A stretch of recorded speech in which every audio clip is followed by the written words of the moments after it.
আজকে একটি ওষুধ নিয়ে আলোচনা করব, এলডারিন। এলডারিন এটা একটা ইউনানি ওষুধ, সান কোম্পানির ওষুধ। আসলে আসলে এই ওষুধটা কি খাবে, কারা খাবে? এই ওষুধটা শুধু পুরুষের জন্য, প্রাপ্তবয়স্ক পুরুষের জন্য। এটি একটি যৌন উত্তেজিত ওষুধ।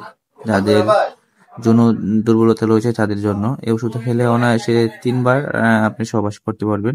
এটি যারা সাধারণ দুর্বলতা, যৌন দুর্বলতা, প্রধান অঙ্গে দুর্বলতা, বীর্য আউট হয়ে যায় অতি তাড়াতাড়ি, তাদের জন্য আসলে এটা একটা অনেক কার্যকরী ওষুধ।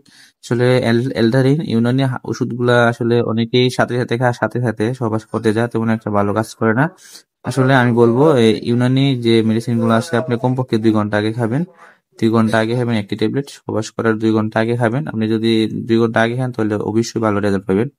অনেকে আছে সাথে সাথে খা, সাথে সাথে যা, তো ওই ক্ষেত্রে ভালো কাজ করে না। আমি বলবো প্রাপ্তবয়স্কদের জন্য এটা 2 ঘন্টা আগে খাবেন, গরম দুধ দিয়ে বা 2 চামচ মধু দিয়ে। আপনি দেখবেন অনায়াসে রাত্রে 3 বার সহবাস করতে পারবেন। আহ, ভালো লাগলে অবশ্যই সাথে থাকবেন। আসলে শুধু এই ওষুধটা পুরুষদের জন্য, মহিলাদের জন্য নয়, প্রাপ্তবয়স্কদের জন্য।